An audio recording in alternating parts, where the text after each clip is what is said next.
Sekaligus ini penutupan ya buat saya pribadi. Iya. Karena minggu depan mungkin saya ada acara, jadi nggak sempat hadir untuk minggu depan. Bismillahirrahmanirrahim. Qala al-musannif Al-Imam Syekh Al-Ahmad Al-Marzuki rahimahullah, nafa'allahu bi ulumihi fid dharain amin. Bismillahirrahmanirrahim. Ilyasu Yunus Zakaria Yahya Isa wa Taha Khatimud Daghiya alaihi salatu wassalam wa ilaihim madamatil ayyam.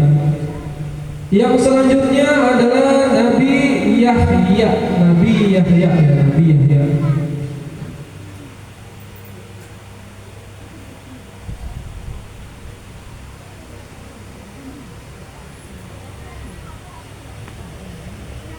Yang selanjutnya adalah Nabi Yahya. Zakaria dulu apa Yahya? Zakaria dulu ya. Maaf. Zakaria. Yang ke-22 adalah Nabi Zakaria. Wa huwa min zurriyati Sulaiman, dan termasuk daripada keturunannya Nabi Sulaiman. Jadi Nabi Zakaria ini merupakan keturunannya Nabi Sulaiman. Berarti keturunannya dan penyebarannya itu terhadap Bani Israel. Makana al-hablu kabir fi Bani Israel. Jadi peperangan yang besarnya itu terhadap orang-orang Bani Israel. Wa walladzi yuqarribu al-qurban fi Baitul Maqdis wa yatlu alaihim Taurat wa mata syahidan. Dan termasuk orang-orang yang mengajarkan, yang mendekatkan diri khususnya di dalam Baitul Maqdis untuk memperjuangkan daripada yang namanya Baitul Maqdis. Dan beliau juga mengajarkan atau diturunkannya itu pengendaliannya itu referensinya adalah kitab Taurat. Kitab Taurat dari siapa? Nabi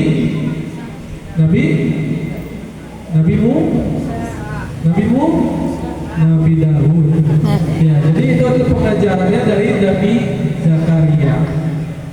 Dan beliau termasuknya orang yang salah satu nabi yang meninggalnya itu mati syahid. Ya, yang meninggalnya mati syahid. Jadi seorang nabi saja itu meninggal, apalagi kita manusia ya, yang manusia biasa, yang tidak sempurna, yang tidak punya apa-apa, yang tidak memiliki kekuatan. Jadi kalau misalnya ada orang yang nggak pengen mati, itu sungguh terlalu ya. Kenapa? Karena Nabi saja itu meninggal. Dan termasuknya adalah matinya itu adalah mati syahid, yaitu mati di jalannya Allah Subhanahu wa Ta'ala. Yang dimana meninggalnya itu kalau Nabi Zakaria itu kila itu dikatakan sampai dibunuhnya itu menggunakan pedang, yang pedangnya itu sampai menusuk daripada perutnya Nabi Yahya. Nabi Zakaria. Dan di dalam riwayat lain dikatakan bahwasanya Nabi Zakaria itu dibunuhnya itu langsung dipotong-potong, atau maksudnya apa, dimutilasi gitu ya. Kalau bahasa sekarang itu ya. Ya, jadi dimutilasi. Tuh, kenapa seorang nabi itu meninggalnya sampai sesat di sini?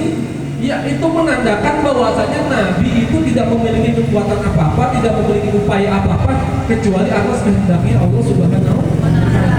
Jadi semuanya itu, segala sesuatunya itu tidak boleh kita itu menggantungkan sesuatu kepada yang lainnya. Makanya kalau misalkan kita itu mikir ya, misalkan ada seorang nabi ya. Meskipun seorang nabi, meskipun seorang rasul, kalau misalkan Allah tidak berkehendak, ya maka dia bukanlah apa-apa. Tapi justru orang yang pasti dikehendaki sama Allah, maka dia diangkat derajatnya menjadi seorang nabi. Makanya jangan pernah kita tuh meremehkan orang lain, juga jangan pernah kita itu meremehkan diri kita sendiri.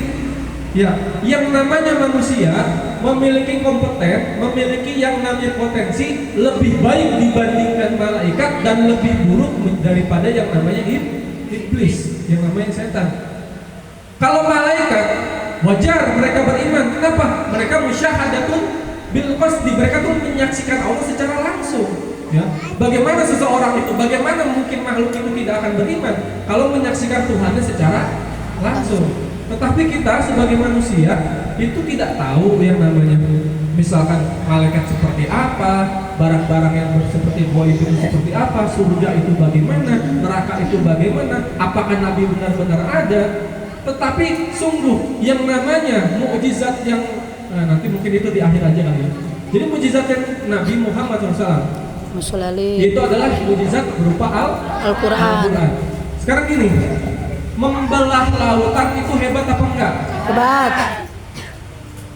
Kebal dibakar itu hebat apa enggak? Hebat. Bisa ngomong sama binatang itu hebat apa enggak? Hebat. Hebat. Lebih hebat mana dibandingkan dengan mukjizatnya Nabi Muhammad SAW yang itu berupa Al-Quran? Hebat Nabi Muhammad.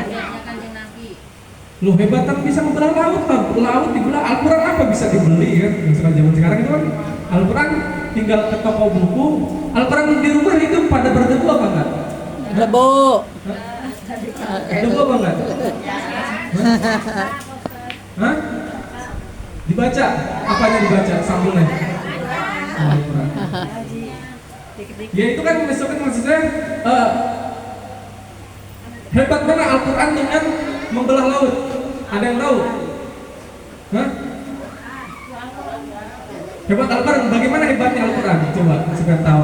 Kenapa Al-Quran itu lebih hebat dibandingkan membelah lautan? Hah? Karena sejarah mereka juga ada di apa?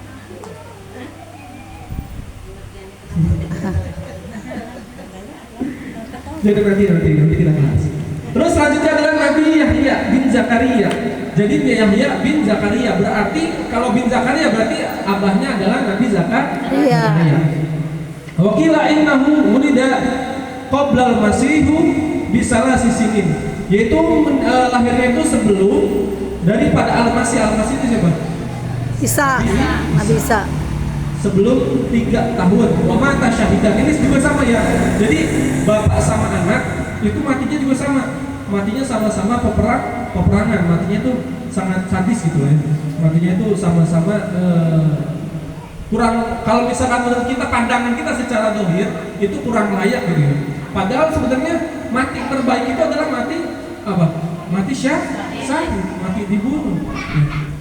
Orang kalau misalkan yang perang kalau misalkan benar-benar ngincar surganya Allah Subhanahu wa taala, pengennya tuh kalau misalkan lagi perang itu pengennya mati, bukan pengen menang. Tetapi dalam urusan ini ya itulah nanti dibahas lah. Secara fikih itu Imam Nawawi itu membahas masalah ini.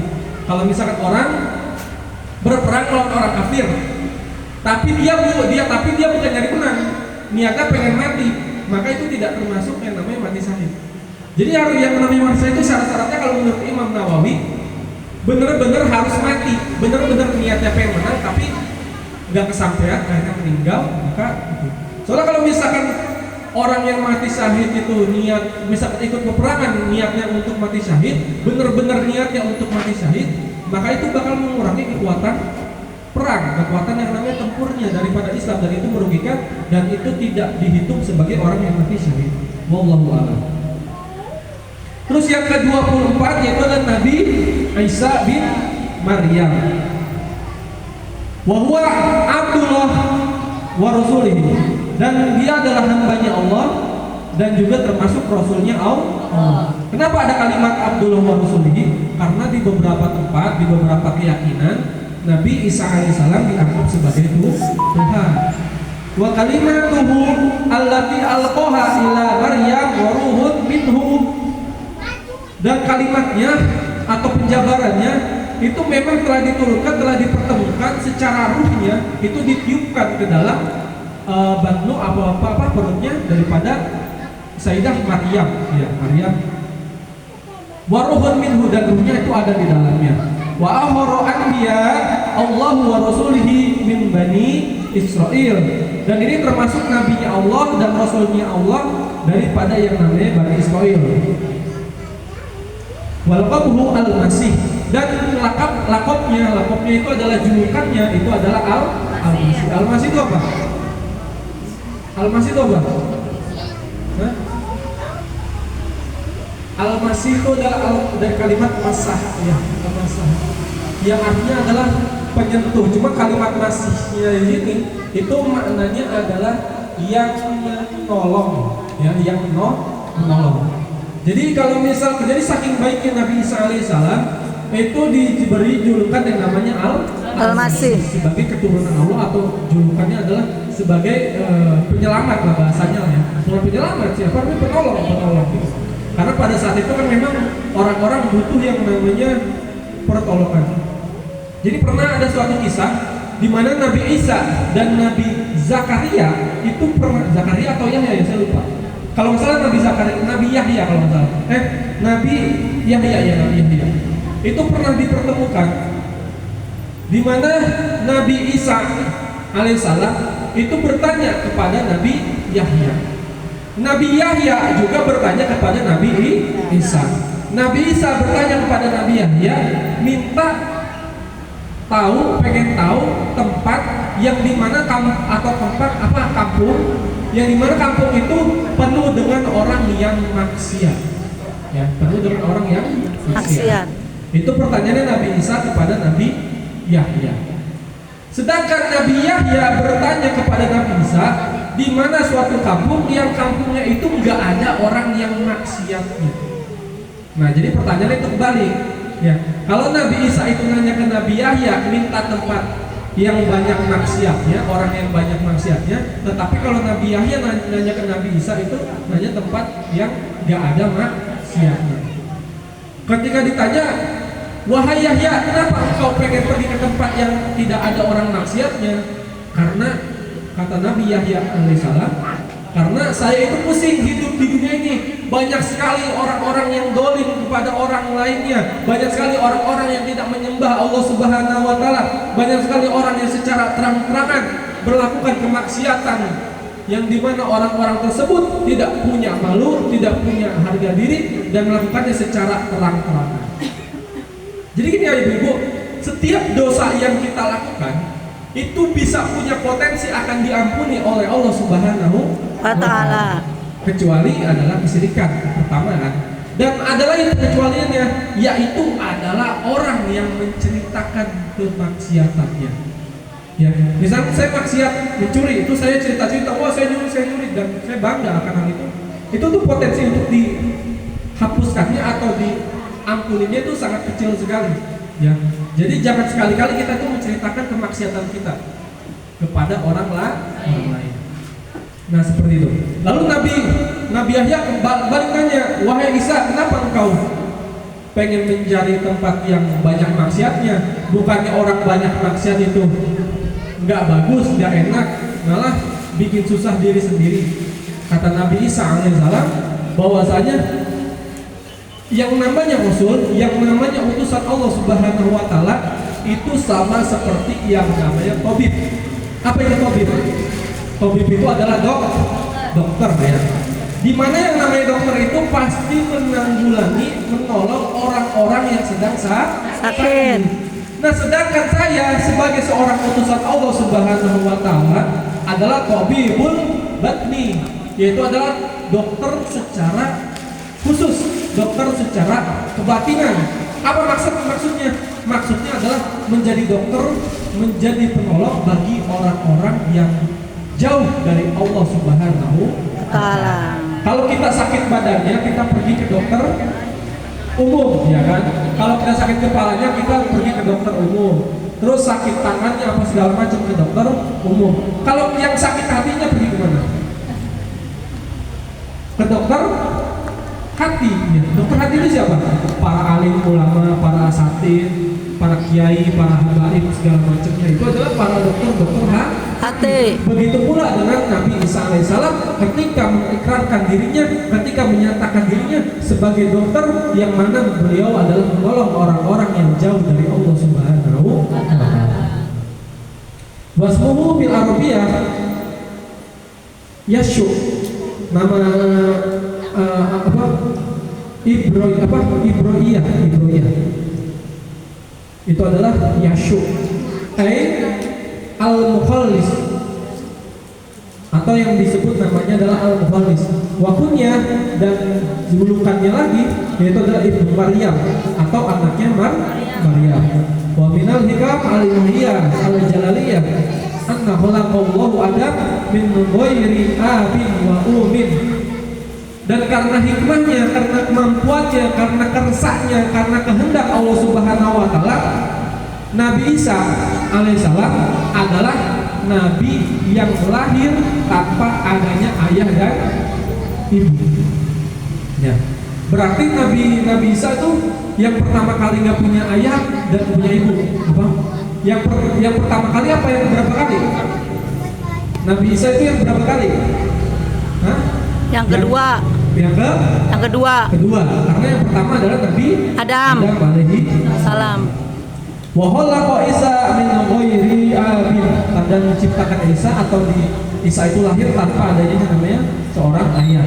Wa khalaqa baqiyatul insan min abin wa ummi, dan menciptakan daripada yang namanya dilahirkan yang manusia yang lainnya itu pasti dengan yang namanya ayah dan ibu.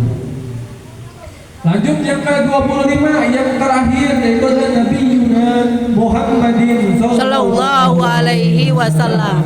Itu adalah Nabi Muhammad Sallallahu alaihi wasallam.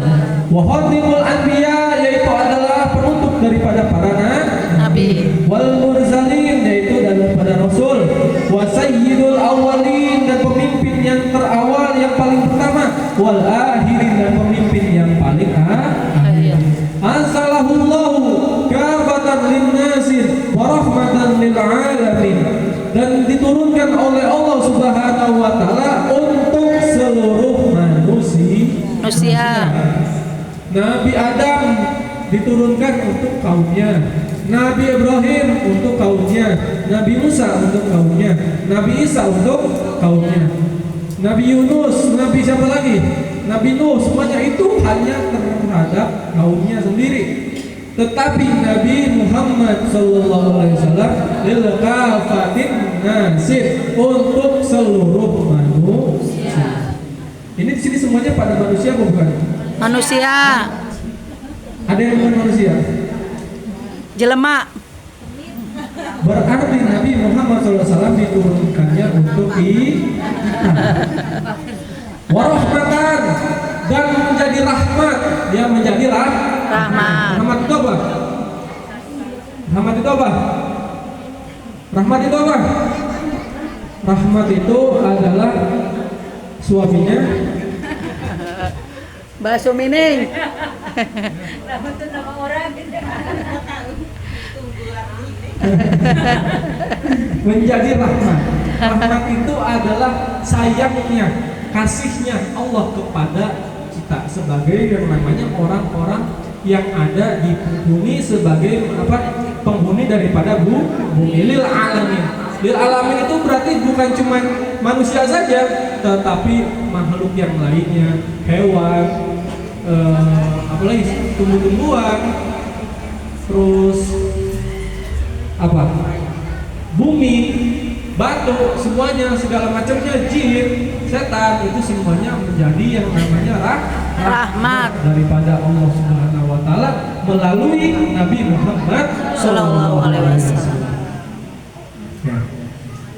Wa qala ta'ala wa ma arsalnaka illa kafatan linnasin, dan tidak aku turunkan, yaitu engkau siapa? Nabi Muhammad sallallahu alaihi wasallam, kecuali sebagai pelipur kafatalin nasin. Kafah tuh ini ya, kafah tuh sebagai pencakupan atau penjamin, atau yang namanya ya penjamin gitu ya bahasanya, dicukupkan gitu.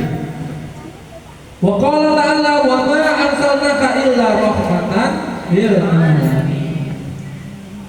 Wa qala sallallahu alaihi wasallam masali wa masalul anbiya min qabli kama sali rajulun bani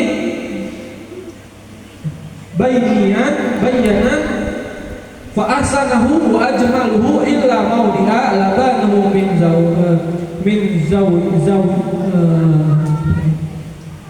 zawayatin min zawayahu faja'ala an-nasu yatufuna bihi wa ya'jabuna lahu wa yaquluna halan wudi'at hadhihi layina fa anna al-labina wa anna khatimun nabiyyin. Kata Nabi Muhammad SAW, diriku itu seperti para nabi-nabi yang sebelumnya, sama seperti seorang laki-laki yang dimana seorang laki-laki tersebut didedikasikan, diturunkan untuk menjadi ahsanahu wa ajmaluhu, menjadi lelaki yang menjadi seseorang yang paling baik dan yang paling bagus. Illa maudalin labanatin min zawayatin wa zawayah, kecuali daripada tempat-tempat yang dimana tempat-tempat itu memang tidak diperuntukkan untuk Nabi Muhammad SAW atau untuk seseorang yang namanya Nabi dan Rasul. Fajalan nasu, dan jadikanlah yang namanya seorang manusia yatufuna bihi wa yajbaluna lahu wa yaqulun halahu di hadzal nabiyina fa ana nabiyatun wa ana khatimun nabiyyin, dan menjadi yang daripada yang terawal dan menjadi yang terakhir daripada para nabi yang lainnya. Wa haula rasul salawatullahu alaihi wa ala alihi, dan sebagai kita sebagai yang namanya manusia bersolawatlah kepada Nabi Muhammad SAW dan kepada yang namanya para keluarganya. Qad jaa dzikruhum fil Qur'anil Karim, karena telah disebutkan di dalam Al-Qur'an yang mulia, sama yata'asyara rusulan madhurun fi suratul An'am wa sab'ah ahurun fi adatil ayyam, di mana 17 rasul telah disebutkan dalam surat Al-An'am dan wasabah ahurun, dan samaniyat asyara itu 18 ya teman. 18-nya ada di surat Al-An'am dan 7 akhirnya itu di ayat yang lainnya. Wa qala ta'ala wa tilka hujjatuna ayatuna Ibrahim ala qaumihi narfa'u darajatin man nasya inna rabbaka hakimun alim. Bahwasanya telah diturunkan hujat kita kepada diri kita, yaitu adalah dari diri kita, yaitu adalah Ibrahim kepada kaumnya, maka diangkat daripada derajatnya sesuka Allah, sampai kepada Allah, bahwa sesungguhnya Allah Subhanahu wa taala Hakimun Alim, Maha menghukumi dan juga Maha mengetahui. Wa Zakaria wa Yahya wa Isa wa Ilyas kullu minas solihin wa Ismail wal Yasa wa Yunus wa Lut. Jadi semua para nabi itu yang 18 kan jumlahnya ada berapa? Nah, para nabi yang wajib diketahui ada 25 kurang 18 berapa? 7. 18-nya itu telah disebutkan di surat Al-An'am, yang 7-nya disebutkan dalam ayat-ayat yang lainnya. Wa ila adi akhadhum hudan. Dan banyak lagi masalah dalil tentang para nabi. Wa qad ihtilafa fi adadil anbiya, dan banyak perkhilafan dalam yang namanya jumlah-jumlah nabi. Wal masyhur fi dzalika anna adad anbiya, dan yang paling masyhur jumlahnya para nabi dan rasul, jumlahnya para nabi itu mi'atu alfin wa arba'ati wa isrina wa alfan, yaitu adalah 124.000 orang ya. Jumlahnya nabi berapa? 124.000 orang. Wa rasul minhum, dan para rasulnya itu adalah salah sumi'atu wa salasati asyara, itu 313 ya, 313. Nabinya 124.000, rasulnya 313. Udah hafal ya? Hafal ya? Wa qala al-Baijuri wa sahihu wal anbiya wal mursalin al-imsaku anil hasarihim fi adadin li annahu rubama adda ila isbatin nubuwah wa risala liman laisa kadzalika fil waqi' aw ila nafi dzalika amman huwa kadzalika fil waqi'. Jadi kenapa banyak para nabi? Karena para nabi dan rasul itu diutus oleh Allah Subhanahu wa taala tergantung situasi dan kondisinya ya. Jadi kalau misalkan kondisinya memang dibutuhkan seperti ini, makanya diutus nabi seperti ini. Posisinya seperti ini, orang-orang seperti ini, maka diutusnya nabi yang seperti ini. Jadi pada saat itu tuh para nabi dan rasul itu tergantung waktunya, tergantung daripada kedudukannya, tergantung daripada kenyataannya, tergantung daripada posisinya itu bagaimana. Makanya diutus para nabi dan rasul itu banyak sekali, sampai 124.000 dan 313 orang. Seperti seperti itu. Baik, cukup atau udah?